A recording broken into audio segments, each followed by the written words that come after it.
and welcome back to Crunch Things. On the side, I'm Megan. I am Tammy. And today we are talking about the latest zombie movie to hit the theaters. The Dead Don't Die. Or do they? I don't know. All I know is that I was dead inside watching this film. I think that's a little bit of I don't think that was exaggerated enough, your deadness. Because, seriously, I felt like a zombie by the time we walked out of the theater. Yeah. We're going to break this down and hopefully be a little intelligent about it, because we're not in the business of riffing on a movie just to riff on a movie. If we're ever going to do that, it's going to be like, I don't know, a spoof or a parody video. An MSTK 3000 type thing. Exactly. That is not what this is. No, this is a serious review. And I feel like thinking about this movie from a serious standpoint, It failed on every level. it did not hit the mark. It was not a zombie movie. Zombie movies are the only horror films that I will watch. I don't do horror, period. I love zombie movies, though. And I was super excited for this film. To say anything now would just spoil the whole review for you, so let's just jump in. So we're going to start off with the plot. it had no plot. It had no plot. It felt like everybody who came on screen had given up on the story before it had even started. Which is not a good way to start a film. No, not even. At all. Mm-mm. This had pacing issues. Like, it's a Jim Jarmusch film, so you know that it's going to be a little bit slow, it's going to be a little bit plodding. But it's going to build into something awesome. It should have, anyway. It was One tone the whole time. literally, Just everyone was monotone. And it had a cast of actors that are phenomenal. I mean, you've got Bill Murray, Adam Driver, Tilda Swinton. Love her, just because she is so fantastic in so many of her roles. And I mean, I loved The Only Lovers Left Alive. I don't know that one. But It was a vampire flick by the same director. yeah. So anyway, we had great hopes going into this film. They were devastated. Dashed to smithereens, left bloody on the floor, just like. So, speaking of the amazing cast, their portrayal of these characters, there was no arc, no change. It was... They walked around like they were already zombies. Exactly. The thing about this is when you're experiencing the beginning of a zombie apocalypse, unless you are, heavily medicated, I don't think you would react to a zombie apocalypse in any other way except for terror, fighting for your life. Some people will try and be a hero. Most people will just try and find somebody to follow. But there was none of that. No one was trying to survive. Well, the two people that were trying to survive died. It's like... Yeah, but I think that their arc was actually an arc. Yeah. There were only two characters. No way. I take that back. The kids in the detention center. They had an arc. Yeah, it was just disappointing. On top of the fact that it was a really slow, plodding film, I literally could not actually see what was shot. Okay, so there's a thing that's called day for night, right? You shoot during the daytime to color correct so it looks like night. They did not do this the right way. I am no expert. I cannot do it myself. But when I'm watching it on the screen... You know when it looks good. They were trying to create this, like, twilight. Instead, it was, like, this gray, green... dim.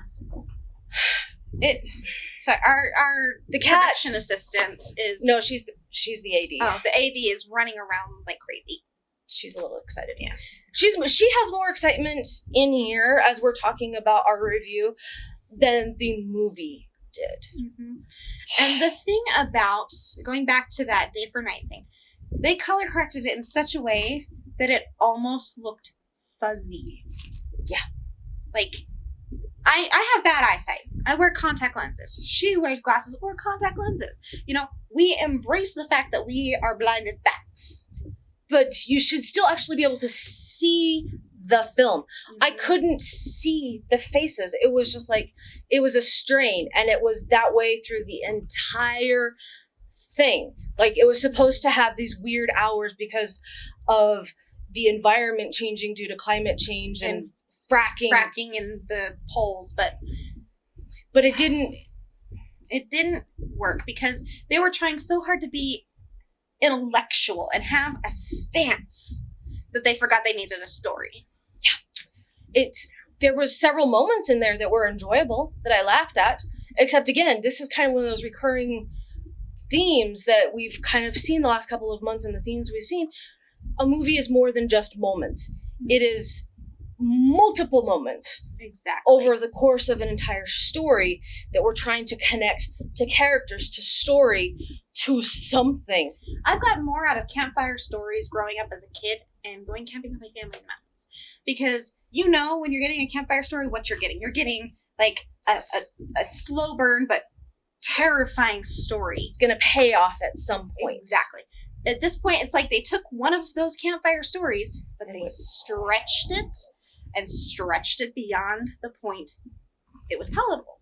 Yeah, it's like taffy. You know, when you like wind it up and you stretch it and stretch it and stretch it and stretch it and stretch it until it starts becoming really, really thin. There's nothing to hold it. It just kind of sinks in the middle. That's this film. Yeah. It is overstretched taffy. Yeah.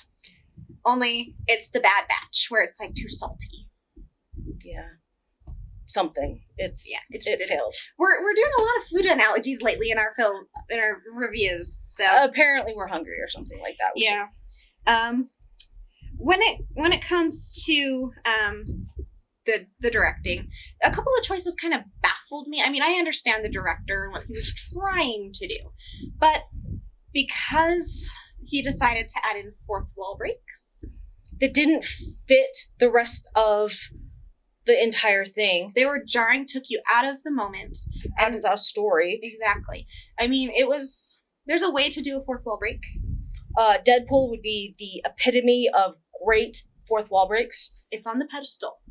Granted, that movie has its flaws, but fourth wall breaks were not one of them.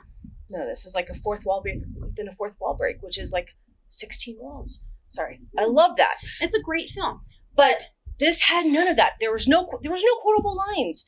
There was nothing. Just nothing. I mean, okay, we're gonna talk a little bit about Tilda Swinton because she was probably the only like shining star spot within this.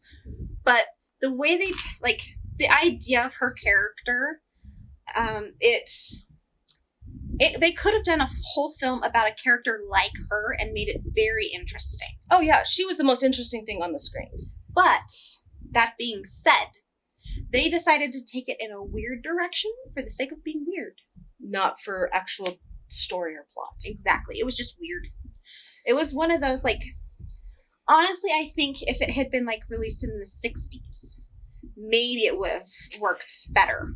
Not worked, but worked better because of how slow it was. There was, like... Kind of reminded me of John Carpenter films. No, even John Carpenter had payoff and suspense. There was no suspense. Absolutely no suspense. Like, if you think about a slow burn film like Psycho, it's a slow burn and you're watching going, what's going to happen? But it pays off. It pays off and it builds and it builds and it builds and it builds. Mm-hmm. There was none of that. And it was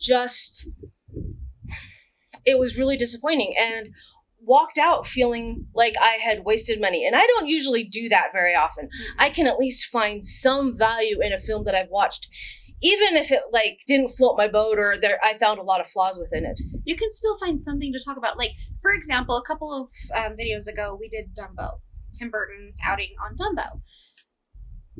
We felt very off about that film, to be honest.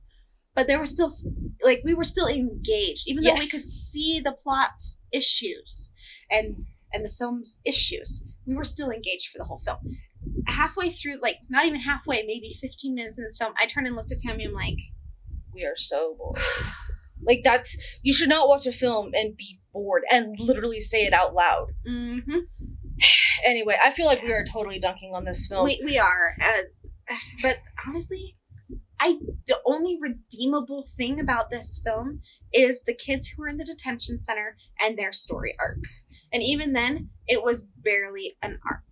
And then it just they started all of these threads and like to None kind of them had a payoff.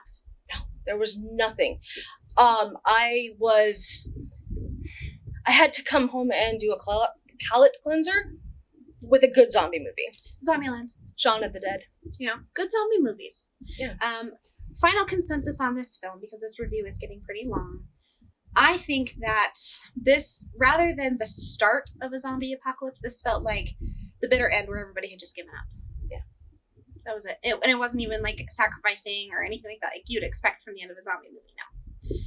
No one sacrificed for good or bad. They just were like, okay, this is what we'll have to do. And they just did it. And I mean, there was no drive. That the whole movie can be linked down to there was no drive. That's my consensus. Yeah. So we ended up giving this movie a shocking 1.5.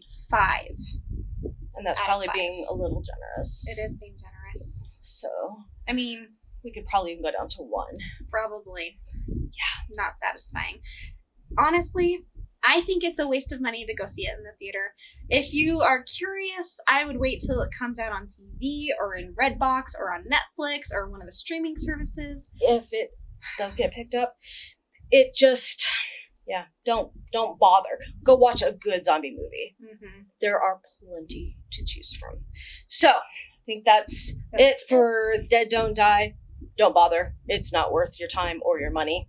And so we want to hear from you guys. Yeah, because we understand our opinion is very set here. But we want to know your guys' opinion. Do you think we were on the mark? Do you think we were way off? What is your takeaway from this film? Or are you even planning to see it? And just comment below. What is your favorite zombie film? Because we need a list. I love zombie movies. That's Agreed. it. So anyway, be sure to hit the subscribe button if you like this. And click on the bell notification icon because, hey, maybe you'll get notified. We don't know if that works, but maybe you'll get notified when we post. But we post every Thursday. So anyway, well, we shall draw this negative review to a close, and we will see you next time in the theater. Yeah. Bye.